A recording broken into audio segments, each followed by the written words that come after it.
Hello అండి, నమస్తే. ఈరోజు మన బామ్మల కాలం నాటి రెసిపీ పిట్టు చేసి చూపించబోతున్నాను. ఇది ఆడవాళ్లకు చాలా మేలు చేస్తుంది. ఇది తినటం వల్ల నడుముకి చాలా మంచిది.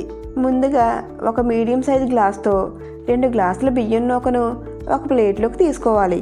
తర్వాత చిటికెడు ఉప్పు వేసుకోవాలి. అలాగే ఉప్పు కలిసేలా ఒకసారి బాగా కలుపుకోవాలి. దీనిలోకి కొంచెం వాటర్ పోసుకుంటూ మరీ పలుచగా కాకుండా ఈ విధంగా కొంచెం పొడిగా కలుపుకోవాలి. తర్వాత స్టవ్ పై కడాయి పెట్టుకుని దానిలో కొంచెం వాటర్ వేసుకోవాలి. దీనిలో ఆవిరి ప్లేట్ని పెట్టుకోవాలి. తర్వాత ఒక తడిపిన కాటన్ క్లాత్ తీసుకుని ఈ విధంగా ఆవిరి ప్లేట్ మీద పరుచుకోవాలి. దీని మీద మనం కలుపుకుని ఉంచుకున్న బియ్యం నూక వేసుకోవాలి. ఇప్పుడు మూత పెట్టి 10 నిమిషాలు ఉడికించాలి. పట్టుకుని చూస్తే ఈ విధంగా పలుకు లేకుండా మెత్తగా ఉండాలి. 10 నిమిషాలు ఉడికిన తర్వాత దీనిని ఒక బౌల్లోకి తీసుకోవాలి. దీనిలోనికి 2 టేబుల్ స్పూన్ల నెయ్యి వేసుకోవాలి. నెయ్యి బదులు నువ్వుల నూనె కూడా వాడుకోవచ్చు.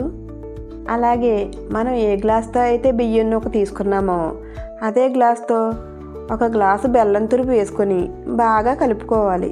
అంతేనండి, ఎంతో ఆరోగ్యకరమైన పాతకాలపు వంట పిట్టు రెడీ.